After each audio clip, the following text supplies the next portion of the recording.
예수님이 사역을 시작하기 전에 세례자 요한이 먼저 예수님의 사역을 준비합니다. 요한은 자기를 찾아오는 사람들에게 이렇게 말합니다. 7절, 나보다 능력 많으시니가 내 뒤에 오시나니 나는 굽혀 그의 신발끈을 풀기도 감당치 못하겠느라. 나는 너희에게 물로 세례를 베풀었거니와 그는 너희에게 성령으로 세례를 베푸시리라. 그런데 지금 세례자 요한이 있는 장소가 좀 상식에 맞지 않습니다. 왜냐하면 요한은 지금 광야, 즉 사람들이 살지 못하는, 또 사람들이 가지 않는 그런 곳에 있기 때문입니다. 농사를 지을 수 없고 음식을 만들 재료를 찾기 힘든 곳입니다. 그래서 요한이 먹는 음식은 메뚜기다, 그리고 야생꿀, 들꿀이라 합니다.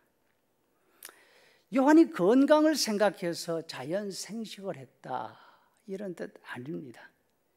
광야에는 이런 것 밖에는 달리 먹을 것이 없기 때문입니다. 그렇다고 들꿀이 아무 때나 널려 있겠습니까? 메뚜기가 요한 먹으라고 요한 앞에 몰려와서 소복이 쌓일 리 만무합니다. 어릴 때 기억으로 가을이 되면 메뚜기가 성해집니다. 벼이삭이 피고 가을 햇빛에 이삭이 익어갈 때가 되면 살이 오른 메뚜기가 벼줄기에 잔뜩 달라붙습니다. 하지만 메뚜기 잡기 쉽지 않습니다. 벼줄기 하나를 쑥 뽑아서 메뚜기를 잡아 그 줄기에 꿰어나갑니다.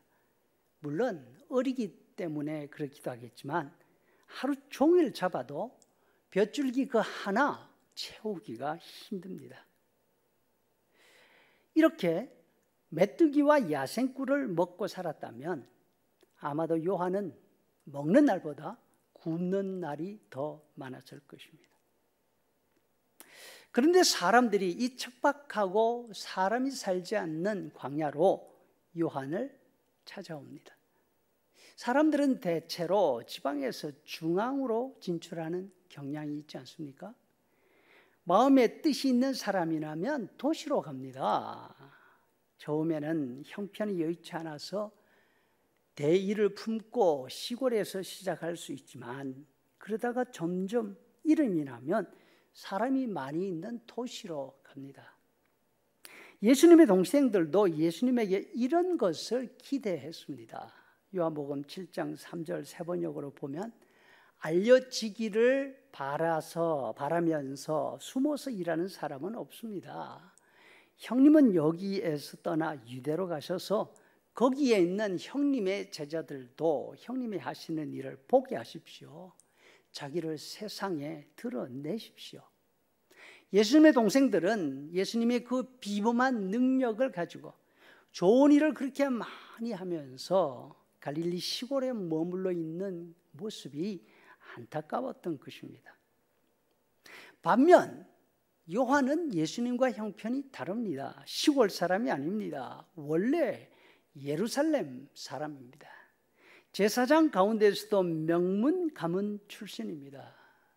모든 사람이 가서 자신의 명성을 드러내고 싶어하는 유대 예루살렘을 떠납니다. 광야로 갑니다. 광야에서 살면서 자신을 찾아오는 사람들에게 세례를 베풀고 있습니다. 그곳에서 제자들을 만났습니다. 그리고 그곳에서 예수님을 만났습니다. 세례자 요한이 제사장의 아들로서 장래가 확실하게 보장되어 있는 예루살렘과 성전을 떠나서 광야로 나간 이유가 무엇일까요? 유다 지방과 예루살렘에 사는 풍부한 많은 사람들이 요한을 따라서 광야로 나간 이유가 무엇일까요?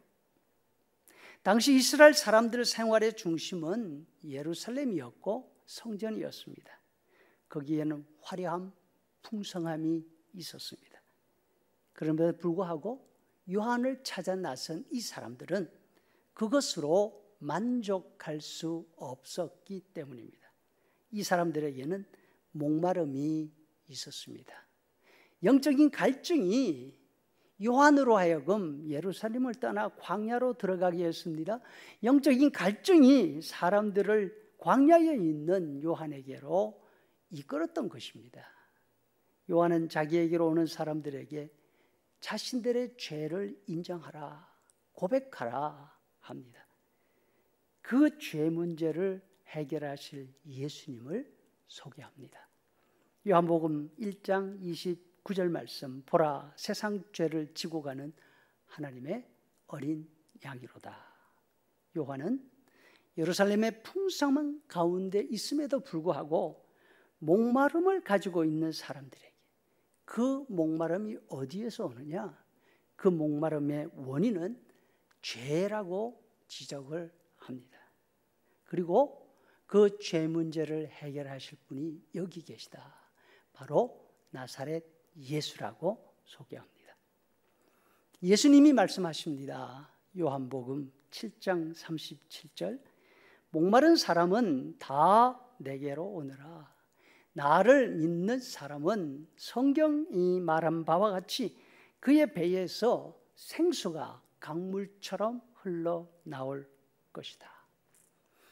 예수님은 예수님에게로 오는 사람들을 내치지 않으십니다. 어떤 죄인이라도 받아주십니다. 어떤 병자, 아무리 가난하고 가치 없어 보이는 사람도 막지 않으십니다. 하지만 모든 사람이 다 예수님을 만날 수 있는 것은 아닙니다. 예수님을 찾는 사람이 예수님을 만날 수 있습니다. 영적 목마름이 있는 사람이 누구입니까? 자신 속에 있는 욕심, 그리고 어떻게 할 수 없는 이기심, 그것들을 알고 그것들 때문에 고민하고 힘들어하는 사람이 영적으로 목마른 사람들입니다. 그렇기 때문에 어떻게 하면 이 짐에서 벗어날 수 있을까 고민하는 사람이 예수님의 십자가에서 용서와 위로를 얻을 수가 있습니다. 하나님께서 저와 여러분의 마음속에 이 영적인 목마름을 주시고 십자가를 바라볼 때마다 십자가의 위로와 용서의 기쁨을 얻는 그런 은혜가 있기를 간절히 소원합니다.